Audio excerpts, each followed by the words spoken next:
3. Hey, so yeah, it's been a while, and it's also been like a week later because I got sick and I'm still not perfectly healthy. So if you hear me cough, I'm trying to bring it down with water, but it will happen eventually. There's no choice, but I didn't want to postpone it like another week. And yeah, first live stream, I picked a topic which a lot of people were very fanatical about because I wanted to talk about is the personal knowledge space, tools for thought, but also like mostly the apps, still in like a hobby phase. And what do I mean with like a hobby phase? Well, that means a lot of things. It's the things that I ask myself when I look at a new application. I think that the hobby question came up when Tana came onto the scene, and that was like, hey, this is new. Should you jump ship and go to this new and shiny tool that's just out? I didn't, for different reasons.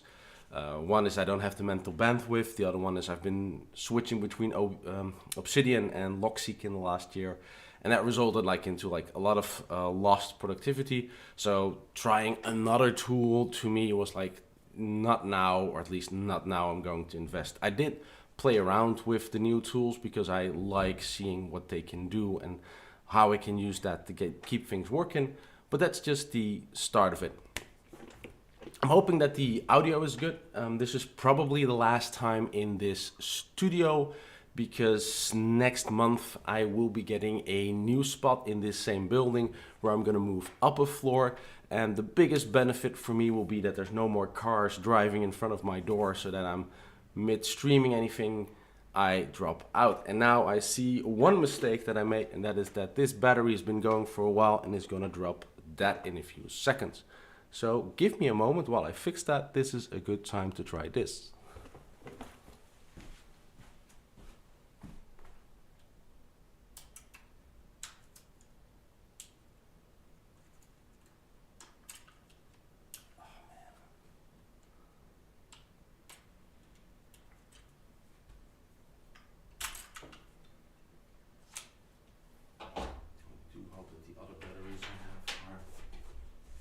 To the brim.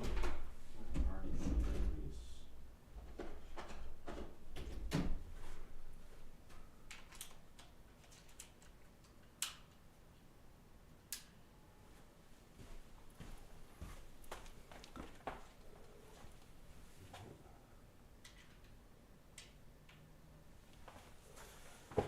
Give it a moment.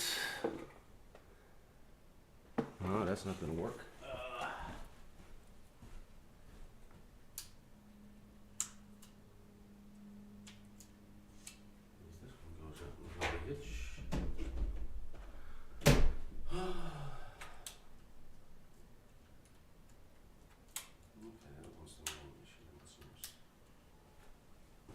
Let's see, is that one at least full?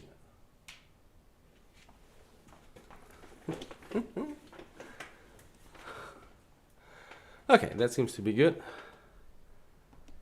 And it's working, yay. Great, so yeah, sorry for the short interruption. Misplaced the battery, the thing's been running for half an hour. I'm normally on wall power.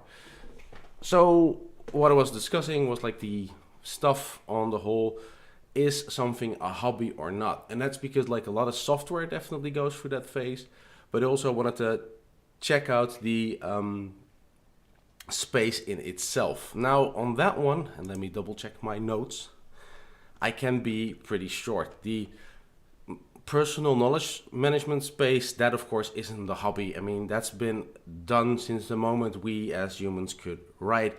We are talking all the way back to the original paper journals that like all the legends in time, like Einstein and anybody that was before we had computers, were already using to make notes.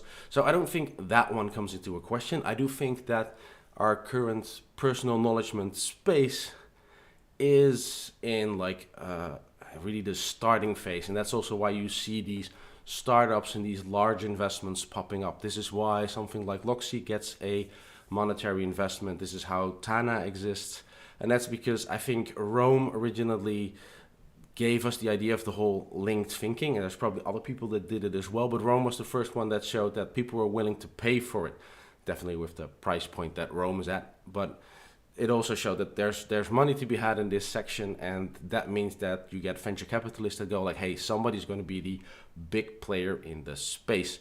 And from that on is like, okay, that's not the hobby set. But the hobby set comes then from the work that needs to be done to get from, oh, this is a nice, cool tool, to I can actually use this professionally for a long time. I would point at something that I've been using for over a decade, like Todoist, as something that is professional. This comes with a couple of caveats, because professional doesn't always means good. Professional sometimes also means we're not going to change our app for the next 3 years because we're just going to keep it stable and running, because if we make a change, then all our professional users that are paying for this will be complaining. You see that with a lot of the high-end enterprise solutions. So if you talk Jira or the whole Atlassian suite in it itself, Microsoft has a hand on it as well, where they can't change everything on their software like they would like to, because that would actually cost them customers. Case in point, Windows, that's backwards compatible to any app you want to run that's built in 1990, which is over 3 decades ago, and it will still at least try to run it. I'm not sure how successful it will be, but it will still try to run, and that means that you have to insert resources and energy to keep it working. So professional doesn't necessarily mean good. There's a lot of stuff that I like when stuff is like still in the hobby set of it. And that's also like the question that I'm going to ask if I'm looking at any tool. Is it worth it to invest time now, or is it still in a hobby phase, and should I invest time later? Or, and that would be the other side of it, am I just playing around with it, and then it's fine that I invest some time? So like what the time that I spent messing around with Tana, even knowing that I will not be using it full time, was to learn and play and, well, basically assess the software. Now I thought it'd be fun, so like in the end, I'm gonna do a quick tier list. Let me show you. I put a couple of apps down there, but you can hardly change it, so I thought I might better have like a couple of icons too many. But I don't know all these tools just as well. I don't know Rome perfectly well. Tana I know a bit. I will do it to the best of my ability. But if you think that you have a pro or con for any of these tools, be sure to put them in the chat. Because one of the benefits of doing this live is that I can actually get some feedback from people. That helped me a lot with some of the other live sessions that I had, where I had people in the chat helping me out and explaining me like, oh no, but they decided to do it like this, and there's a reason for it, because I can't figure out everything. I am only human after all.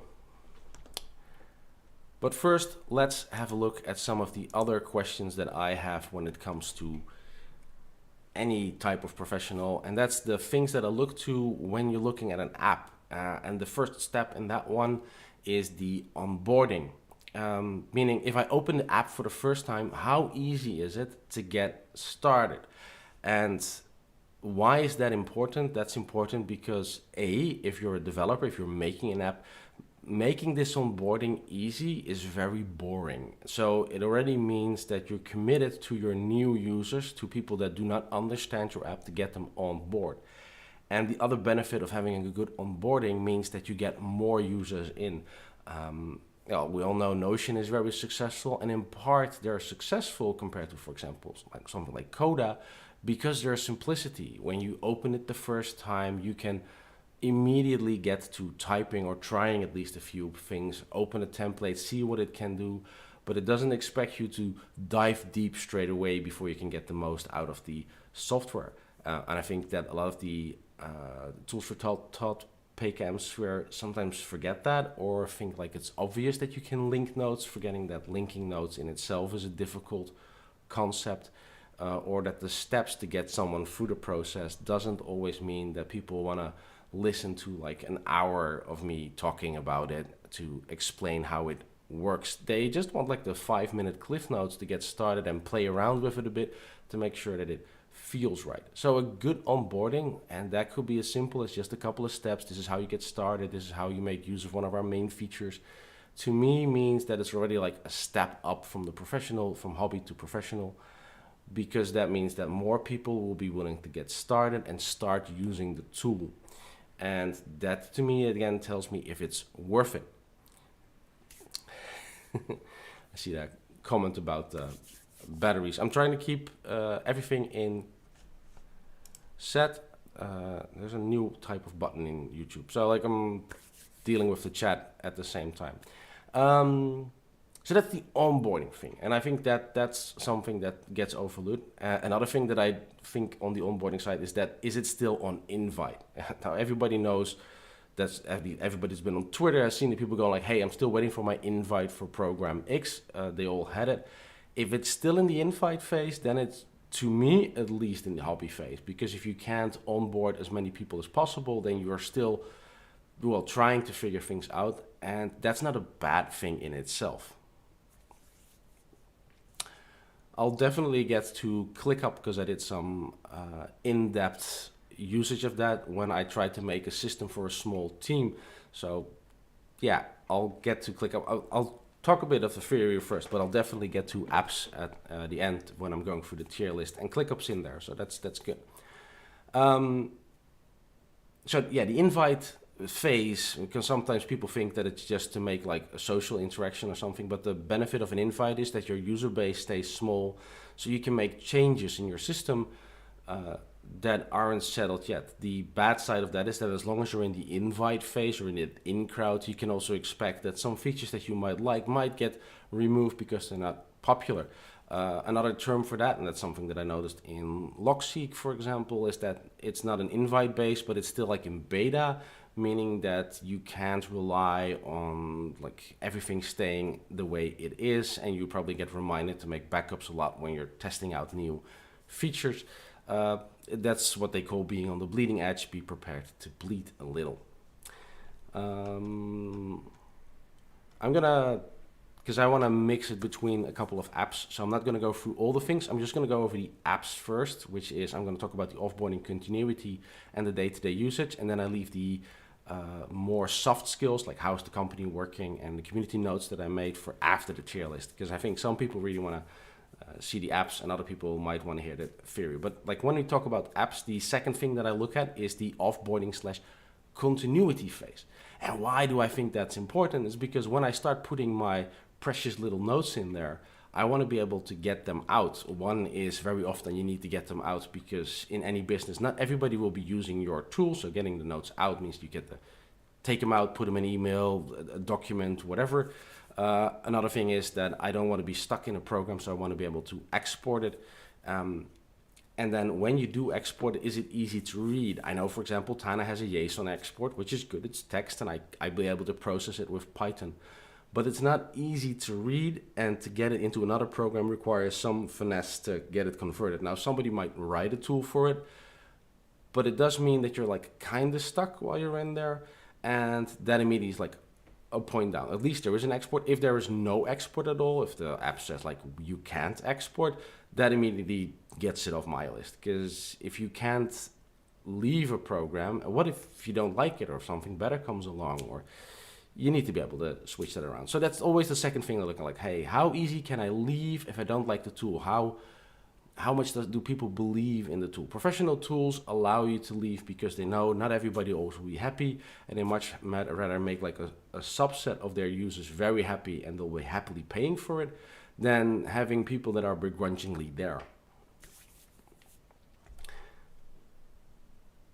So yeah, they're easy to read. And then the other one is like day-to-day usage. Now, day-to-day usage is hard because that means that you actually have to use the tool, but there's a couple of things that you know. The first one is stability, and that is what I would call the amount of what the fucks per hour. So if you're using the tool and you're scratching your head often, like why isn't this working? That's definitely deducting points in me for, is it like really a productive, stable tool or not? Can I trust this tool? Because that's the result that comes from this stability. If the stability isn't there, then you start trusting the tool less. And to me, the end result, for example, Logseek still having some sync issues. It's becoming better, but it still sometimes messes up the sync, makes me go like, And then my trust lowers a bit, meaning that I spend more time waiting, making sure that everything's synced before I start using it. Coming into the second bit, and that is speed. And speed is tricky because it's super easy to keep your application nice and speedy when you've only got like 10 users. Trying to keep it speedy when, like Notion, for example, at some point you're starting to onboard millions, that's a whole different ballgame. Anybody that did any type of scaling knows that that's not going to be easy.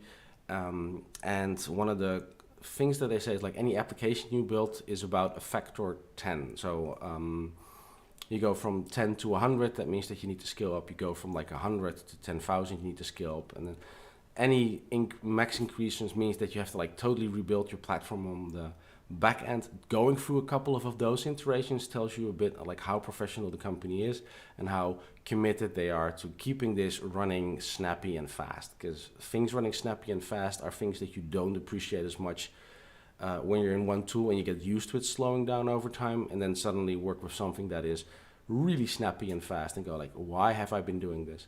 Good story on that one is I once worked for a large company that does social ads. It's a bit like eBay, but it's not eBay because it's, how do you call it? Classifieds, that's the English word I was looking for. And we increased the site speed there by, I think, 10-20%. So the site became 20% faster. That massively increased revenue. We're not talking about a couple of euros. You're talking about monthly raking in millions more in money because people were using the app more. I can't name any exact numbers because even though it's been over a decade ago, I'm pretty sure that's still covered in the NDA. But I can assure you that increasing your site speed, so increasing your application, means the usage goes up, and it goes up exponentially. And then the last thing for day-to-day users for me always is like, is there like availability across platforms? Now, for most people, that will just be like, can I use it on the desktop and can I use it on my phone? I'm a bit more tricky because I have like a Windows desktop and I have a Linux desktop and I have a tablet and a phone, and I also want all those things to work together. But being able to quickly access your data on all the devices does more than a lot of people think. I know that at some point I had a sync system set up for my notes, and then it wasn't working for a while, and the usage of my notes dived down. So that means that other applications were picking up the slack. Usually Todoist picks up the slack in my case. But it also meant that what I was using that specific for that thing, I became weaker. I was less good at taking notes and finding those notes back. Now I got a whole set on companies and communities, but let's have like a look at a couple of applications and see where I would rank them on the tier list. Mostly because it's fun. Don't take this too serious. I don't know all these apps 100% in depth. I'm gonna try and build on what I have, and feel free to give a comment if you think that I moved them around in the wrong way. I've never made any of these tiers. I made an account today and tried to figure it out. I discovered that if you try and change those icons in the bottom, for example, then they just duplicate. So, and it's like, hey, how can I remove an icon? You can't. You have to remove the whole thing and make it a new.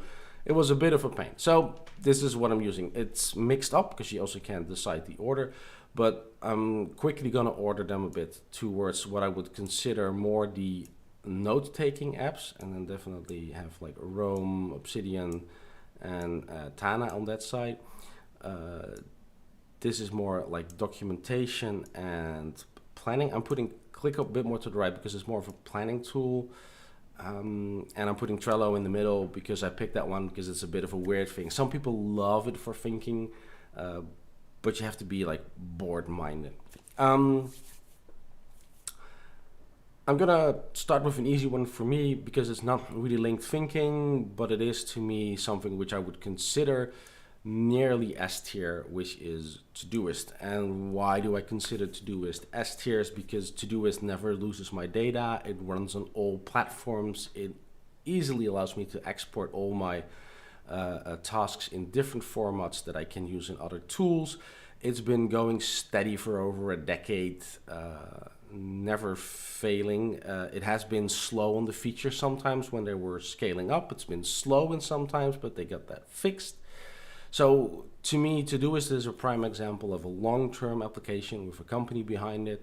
Other things I want to talk about, like, how does a company make money? Todoist makes money simply by having a pro package where you have to pay for it. So that's all the things that I expect from like a professional high-end application. I'm giving it S tier for what it does. I'm not giving it S tier here for being an all-encompassing, I'll fix everything. I will not be keeping my notes in Todoist, for example. It does task list, that's what it does. I am not keeping my project management in Todoist because I don't think it's good enough for that. But I've got other tools for that, and I've looked at those before. Now, I know a lot of people are watching for the for these elements, like the actual tools for thought space, and I think I want to face off ClickUp and Notion a bit later. But let's just do like a first, and I might move things up and down as we go through the systems.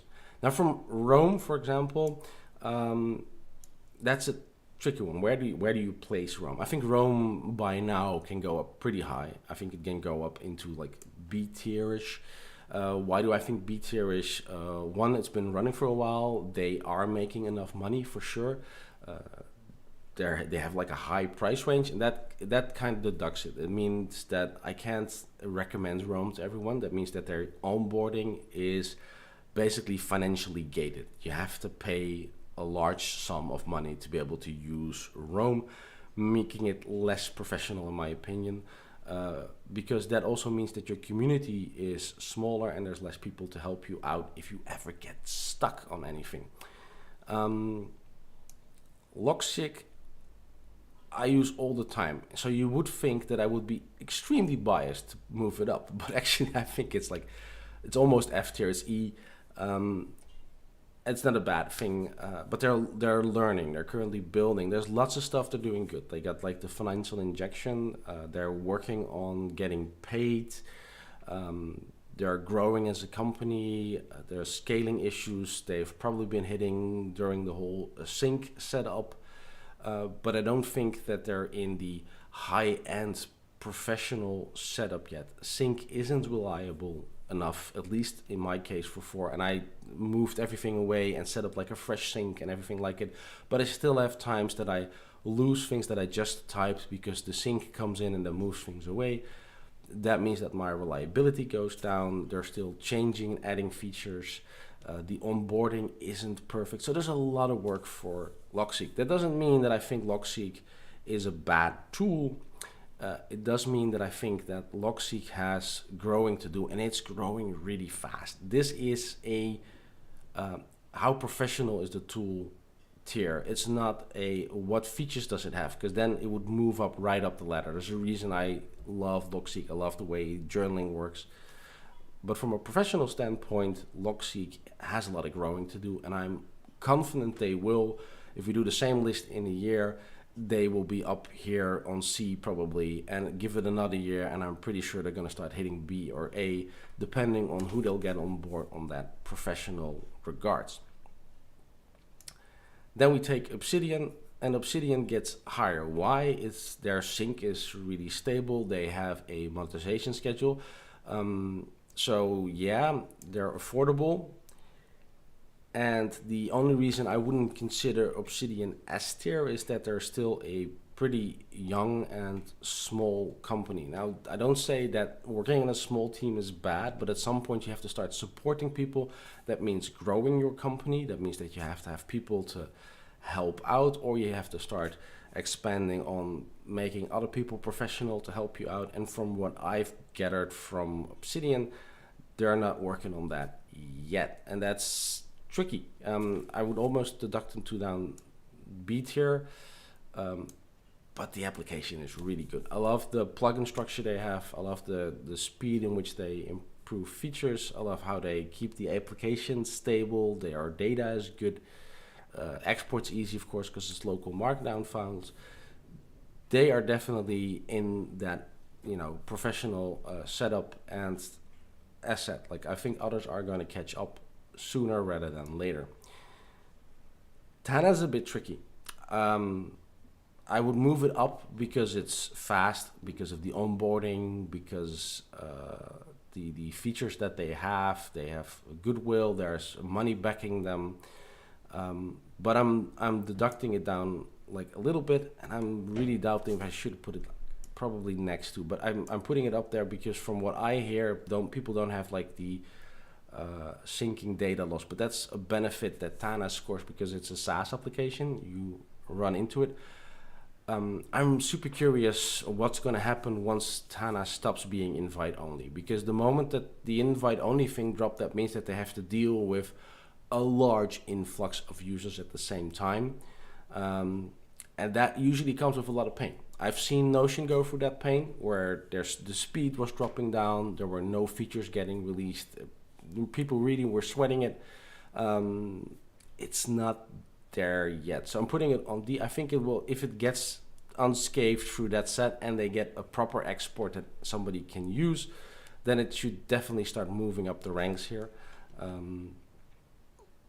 So those are my thinking tools. I'm just gonna have a quick look at chat. I don't see any new remarks, so I'm just assuming that people think like, hey, this is interesting. Then I'm gonna take Notion and ClickUp, because I see comments, people going like, hey, what's the opinion on ClickUp and Notion? I definitely got some thoughts on there. Looking back in the last year, I've been using Notion less and less because I started to get more and more of my notes into Logseek and Obsidian. I've used both extensively. The reason why Notion came back to me, because I realized that if I wanted to work with other people, then suddenly your interface becomes like more important. And I hit some snags when I was trying to set up Notion, because Notion, you need to be very specific about how are you gonna explain something to people. Notion doesn't force you in a certain direction. Now, I thought the quickest fix for that one was using ClickUp, and partially that was true. But ClickUp is a totally different beast from Notion. They're more structured, and I would definitely put them like on a higher list. I think B, because the onboarding is good. They go through a step and they are dogfooding, so they're using their own system to get you through their system and to learn it. That definitely helps. It could use a little bit more, because building more complex structures is trickier in ClickUp also to figure out. They have a very set structure and they have a lot of reporting. The reporting is very much on the enterprise professional side scale, where you can see who is doing what. This is some of the things that I miss when I'm not using ClickUp. I don't know exactly who in the team is doing what and how much they're getting done if I do it in something like Notion. So those things of ClickUp I like. ClickUp on itself, though, is a more complex tool to wrap your head around. The basics, sure, those are fine, but they're suffering from like a problem that I see in Coda as well, and that is that there's an abundance of buttons. There's too many things to click, and there's a too busy interface. And that is not good for your application. If I use ClickUp on my phone, for example, there's a whole bunch of interface around it. And if you can look through that, then awesome. I mean, power to you, because that makes it really cool.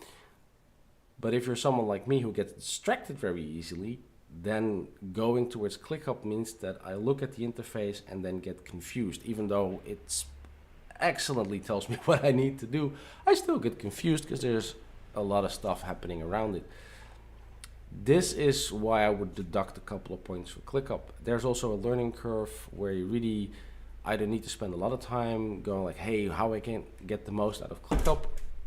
There were some things that I was hitting with different structures that I had to set up.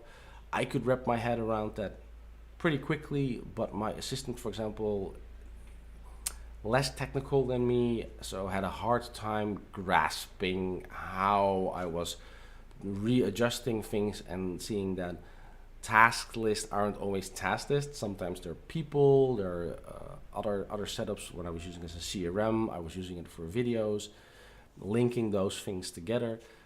It was a lot harder for them to wrap their head around, and that seems to be why I wouldn't say that ClickUp gets to look like an A-tier solution. To me, ClickUp is professional. They're doing a lot of stuff. I think that they don't have any load issues. They're open about that set. It's fast enough. I think if they would simplify their interface a bit, or at least make it optional, so to make sure that it goes like down in complexity while still retaining what they currently have. I'm constantly checking the chat. If you have any comments on there or think like, hey, you're missing the mark or there's something you're missing from ClickUp, let me know. I'll happily add it. This is the time to add it to. I'll come back to it if needed.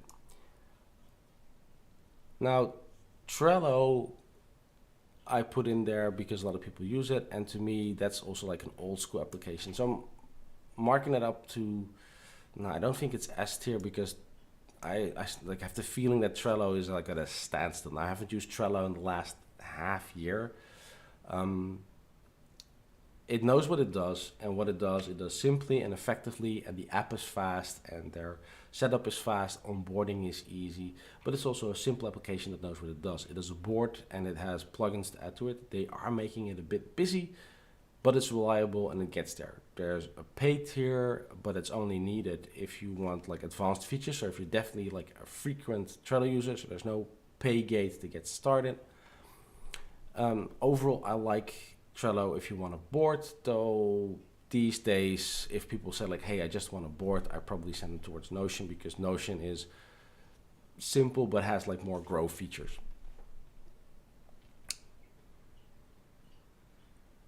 Yeah, exactly that. Like if you do simple things, Trello is usable.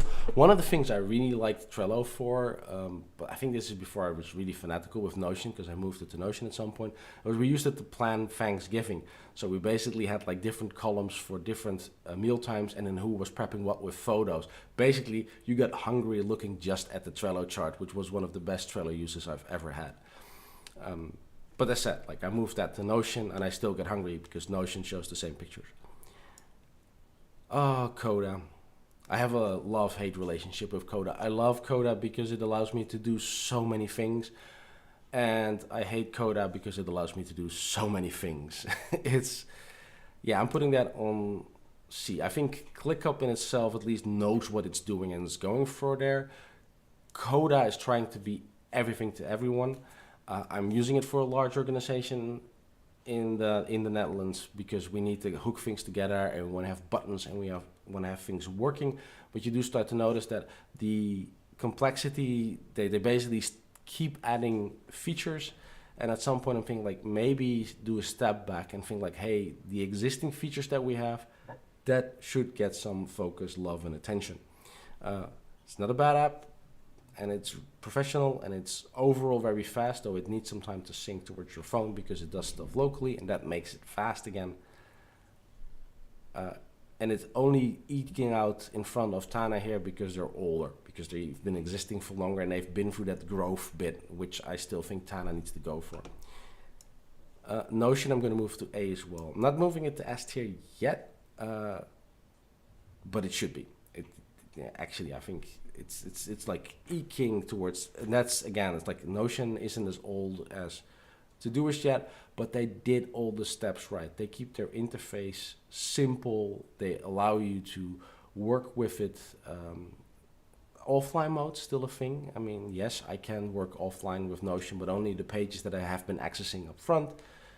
But most of the stuff, like it's fast, it's aiming at productivity space, it's aiming at enterprise, it's expected to be around. It allows me to export my data in an easy readable format, so Markdown, CSV.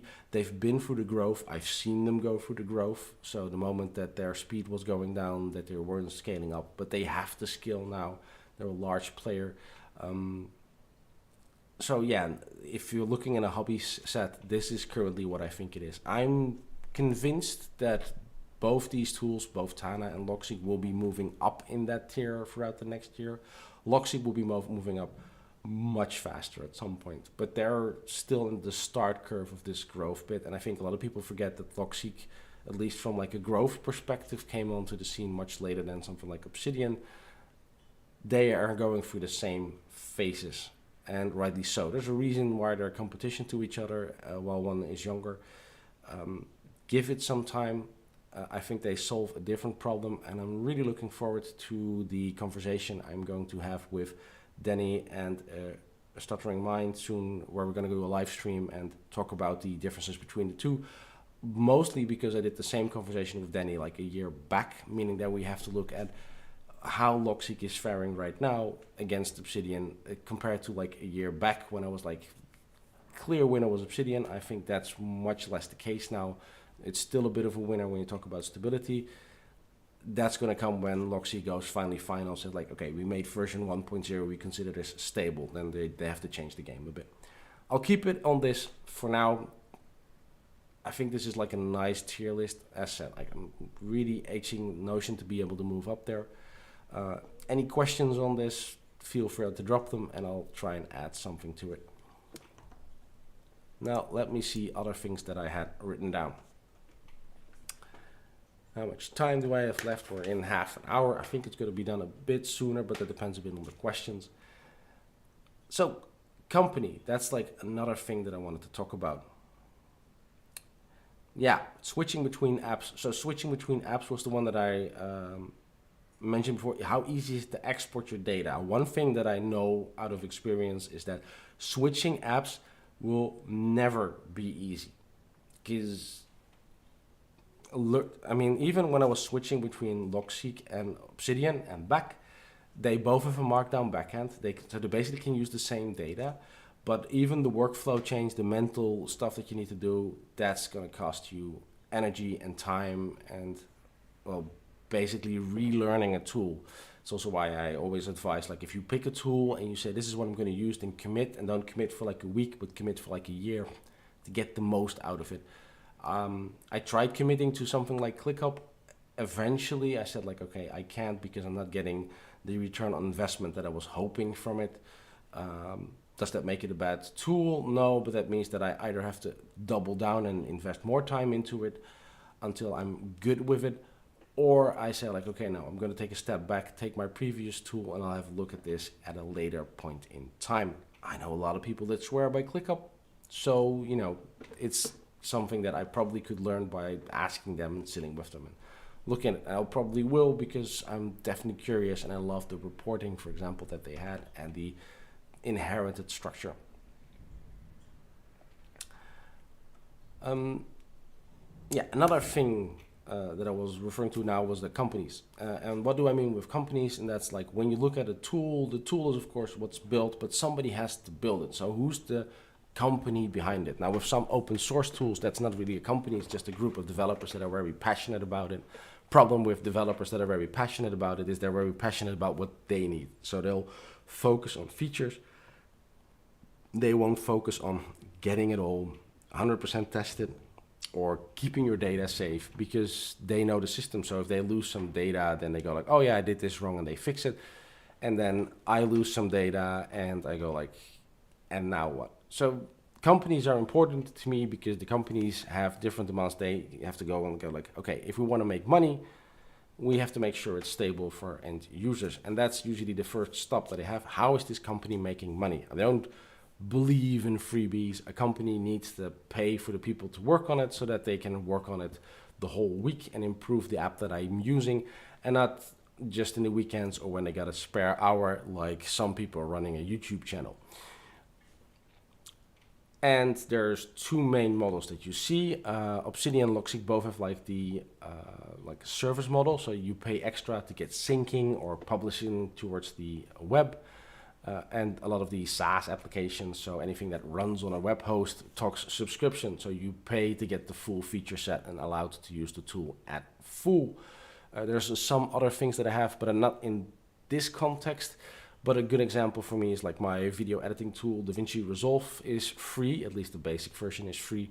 And one of the reasons is because they don't really sell their video editing software. They sell really expensive hardware. I mean, eye-watering expensive hardware. I'm just like, I looked at it for fun at some point, and we're talking 25,000, like a small car, to have like a couple of buttons to use your software. That's a different monetization scheme. I'm outside that one. Then you also have the really expensive enterprise market. We're talking at, basically looking at you, IBM with SAP. You want to have our software and you want it customized for your plan. Well, that starts at $250,000. That's not what we're going to talk about because that's way outside of the price range of nearly everyone watching my videos. But at least there should be something there. Like, how are they going to pay for people to keep developing and growing the application? Another thing is then, once you have that, how are they supporting the users? Will you just get like a help file, like a frequently asked questions? Will you be confused trying to Google for a solution because a company tried to rename themselves from Integromod, which is easily searchable in Google, to make.com, which is about the most common word out there? That is like, how is the support managed? Can you pay someone to help you out if you're stuck? And that's definitely a difference between like a hobby, where in the open source community, for example, there's like a lot of things where you just have to go to a forum, you have to ask a question, you sometimes have to scream because somebody said like, hey, I found it but didn't provide the solution. What did you see? This is where you get like a professional. You have to be able to say like, hey, I need to roll this out for a large company with 1,000 people. Who can support me? And that can be done by the company, or that can be done by people that they have trained. So they have like a training program to help people become proficient in all the ins and outs of the application to get through the steps. Another thing that I like to see in a company is like, who's working for them. So like, how big is the company? This doesn't tell me that the company is good or bad, because a small group of people can sometimes do more work than a large group of people. But it does tell me like, hey, did they have to deal with sales? Did they have to deal with help desks to help others? Help desks are good because if your customers get stuck, the help desks are like the first filter, to help them get started, but also on the other end, they should be able to communicate back in a much more direct line with the developers and get stuff moved up on the backlog. This is something that's much harder if you're doing everything online, because then your complaint might be snowed under in around 20,000 Git issues that are on GitHub, and you don't know if it's going to get priority. Somebody needs to make that decisions, and making decisions on what to do first and what to do last is a full-time job. I know I've talked to enough product owners in my life to know that you can spend your whole day thinking about what should we build next.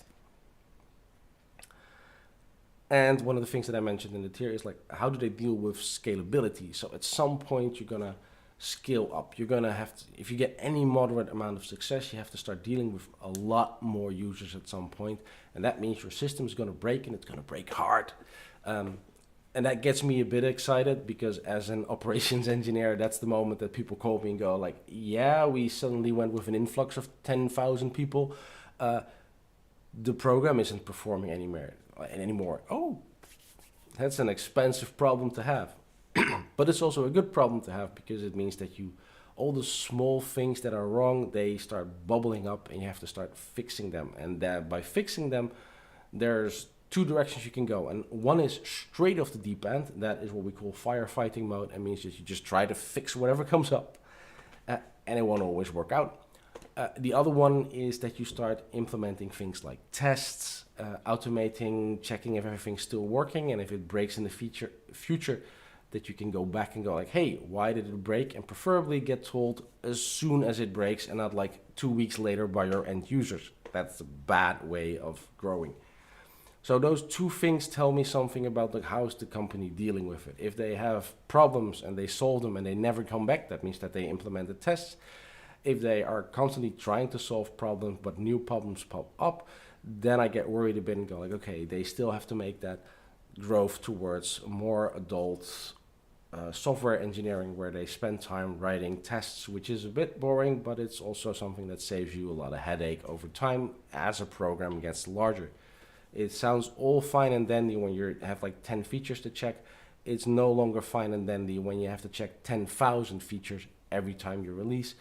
And don't forget, every small thing is a feature. So if you look in, for example, something, I think they all have like headings, like 1 to 6 headings. Every depth is something that you need to check, is a feature. Going through that for every release, and if you're doing a bit quick release, that's daily. then at some point it becomes unmanageable, and you have to grow as a company and go like, hey, test first, then build, and that takes energy and time.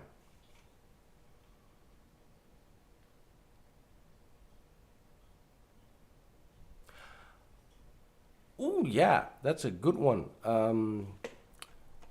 I think that I had like a note on that.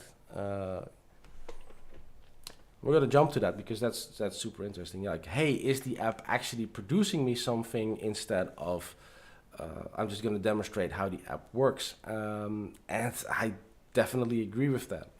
But I'm also biased. I'm part of a large community of people that are fanatically talking about these apps and maybe not using them day to day to get actual work done. And I've gotten the comment as well because a lot of people see the amount of stuff that I type down or the notes that I make and go like, when is that paying back? And one of the reasons why it's paying back is you don't see that bit because it usually pays back when I'm writing something and then I'm like alone in a corner sitting going like, oh, I'm so glad I made all these notes. But it is very much a problem that you see with like, hey, are you using it as a hobby? If you're putting more time in instead of it saving you time, then you can be in two phases. One is either you're learning, which is a phase that I was stuck in at some point, where I didn't exactly know when I was making my notes for who I was making. So I was making notes for making notes, but not making notes for future me that needed the notes. One of the reasons I didn't know that is because there's a, how do you call it? Chicken and egg problem. When I'm writing the notes, I do not yet know what my future me needs. And then when I get to being future me, past me made terrible notes. So that doesn't help me. But what I did notice over time is that because future me got frustrated with past me, it learned from past me, and then the new future me started making better notes. This is one of the things that I started to notice over time using the tool, and that I have no idea. I'm trying to figure out how I can put this in a video because it's the kind of knowledge that people actually need. When you make a note, how do you get that like to your future person? So if you do personal knowledge management, it should be about like, hey, how do I put like the least effort in to get the most out? Part of it, yeah, is learning. As said, you have to go through that phase where you shake your fist at past you to go like, why didn't you write it down like the, or why can't I find this specific note that I'm searching for? Learn, adapt, and then get through it. I think that gets back to like why you need to commit. If people go like, oh, I spent a year with Obsidian and then I switched from Obsidian to Tana, I'm going like, and what happened to all the work that you did in Obsidian? Are you really getting everything migrated? Are your systems still there? And it's going to take a lot of time to move the systems. Will that pay itself back? If you don't take that thought into account, I think it's part hobby because you're moving and you're not thinking about the time cost. I lost a lot of time with Obsidian because I've been using it for at some point, and I tried moving the systems that I already had in Notion into Obsidian, and that didn't work, and that cost me at least 3 months of productivity. That was bad. Looking back at that, I'm going like, okay, I shouldn't have done. I should have kept to the systems that I had. And if I wanted to migrate some stuff, I should have just picked like one or two, tested that, see if it actually gave me a benefit, and then go through it. This is also why I moved part of my system back to my old systems in Notion, because it's like, hey, I want to go back to something that's productive. This is also why I use multiple tools and I do not try to shoehorn some functionality that I have into the tools that I have, because I use tools because I need to get work done. I use Logseek to record meetings, and I need to know what was said in the meeting, but for that I don't need a PKM tool to specifically. The reason why I like using a tool like that is because meetings for me are like a lot of different information, and I need that information at a specific time. That's when it starts giving me information.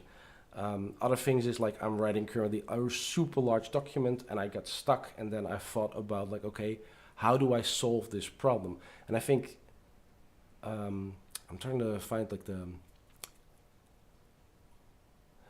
Sometimes you see people writing like a solution, searching for a problem instead of having a problem and figuring out a solution for it. Uh, that is, I think, the core on why you're having a hobby. If you're fiddling around with things just to find out, awesome, cool hobby. If you have an actual tangible work problem that you're trying to solve, that's when you're looking at a more professional set, and then you can also immediately see if the tool solves that problem. And those two things are the mind shifts I think that you really need to make. What problem are you trying to solve, or are you just messing around with it to have the tools to solve a problem later on? Both are fine, but be honest about it and see if your time commitment is good enough. If you spend like the whole week trying to build a solution that you're never going to use, maybe you should keep that in your hobby and just do that in the evenings when you want to mess around with the tool.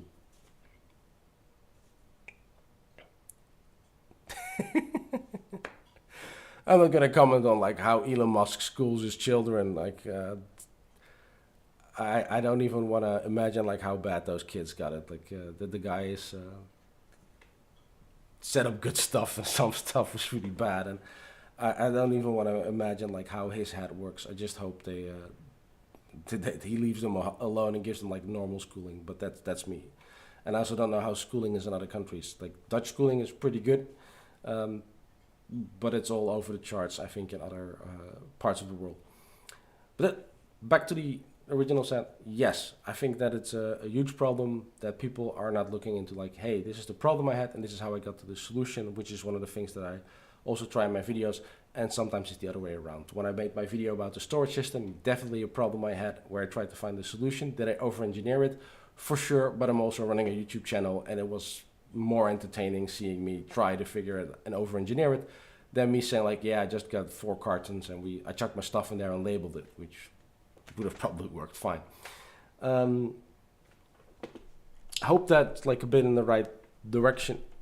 If you have more questions on that, let me know, because I love thinking about like, hey, how does this actually make you, like, get you somewhere over time? Yeah, so I talked about the company bit.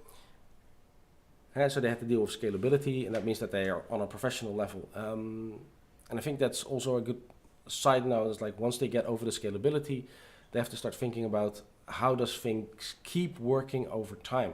So does your data stay there? Do the functionality you get used to, which you depend on to get your work done every day, stay the same? And when it doesn't, how is the community? How is that focused around it? And there's different. Is it focused on knowledge? Is it mostly about like, hey, this is how you use the tool? Using the tool is great and all, but that doesn't really get you something. I think it should mostly be about like, hey, how do I solve this problem with it? So you can look at what other people did and see if it applies to you as well, and it would actually help you solve a problem. Or is it more focused around building/selling things? This is a problem that I see in the Notion sphere, where every other person is trying to sell me a template now. And to be honest, I find that super annoying. I don't want your template. Sure, it might solve a specific problem, but I'm using Notion because I want to solve my own problems. So I mostly want to know, give me the tools so I can start solving it. I love looking at some templates because they solve a certain problem and I can learn from them, but I'm not looking for a one-stop shop to fix things, because if I wanted a one-stop shop to fix things, I wouldn't get a Notion template, I would get a professional app. I do not manage my invoices in a template. I manage my invoices in something called factuursturen.nl, which is a professional Dutch company which manages my invoices and means that I'm fully tax compliant, and that the invoices and the reminders get sent out automatically, that all the invoices that come in are OCR'd. These are all things that are very hard to do in something like a Notion template.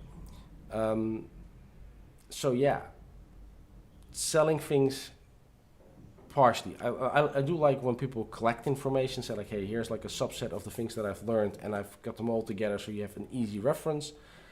But I don't like selling your fix to something.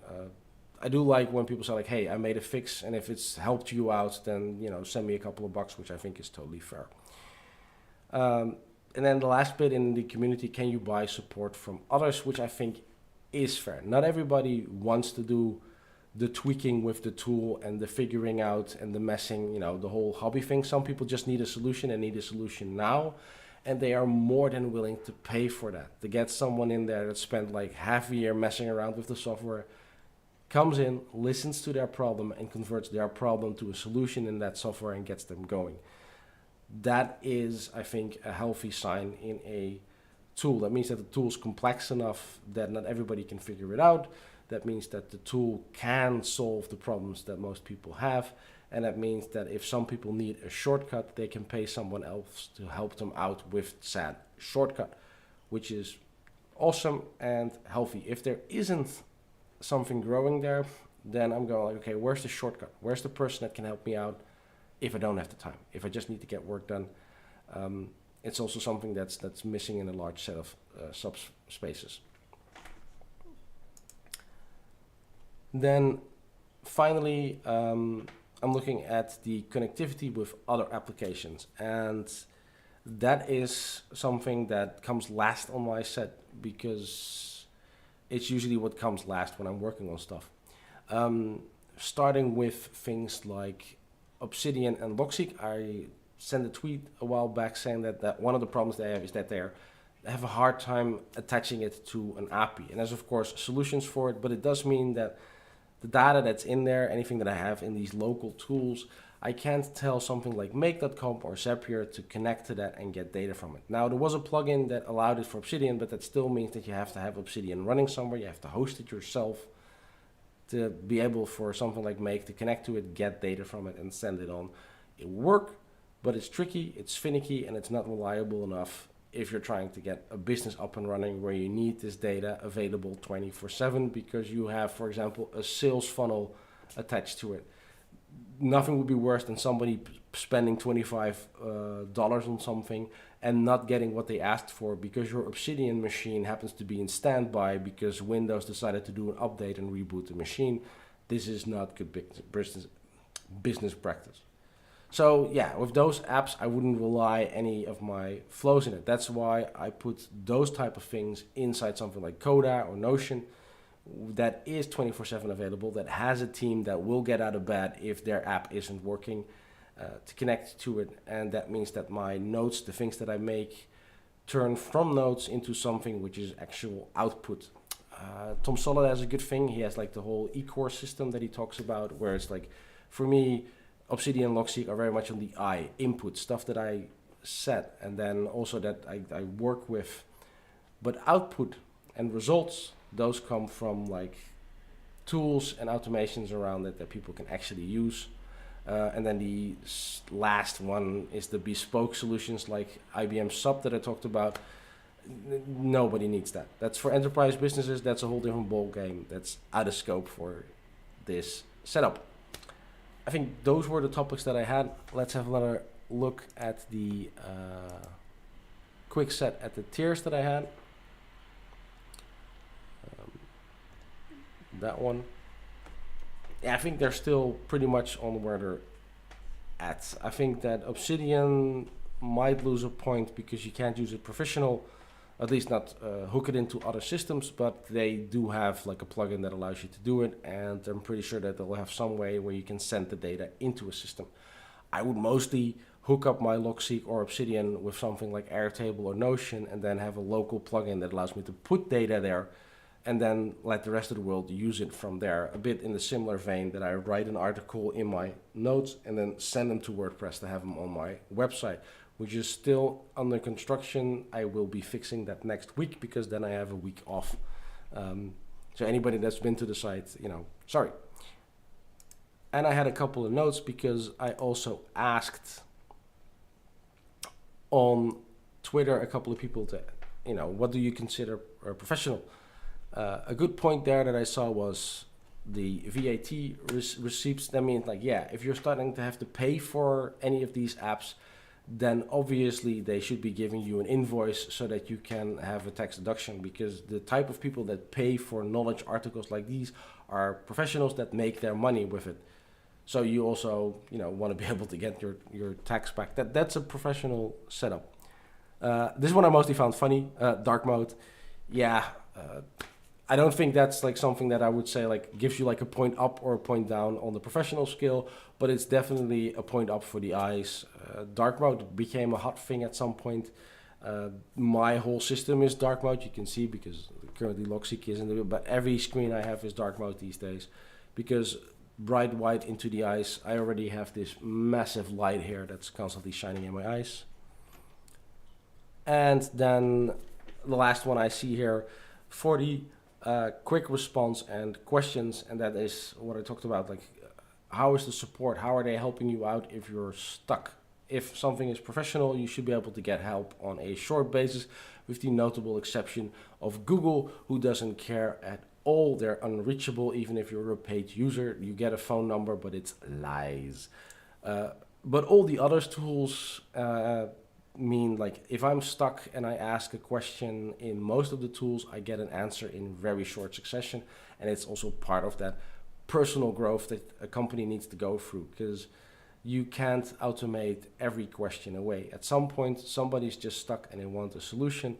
And a lot of companies, I've been asking, like I think Make.com has a lot of questions that I sent through it, but that's mostly because they're also hard to Google for.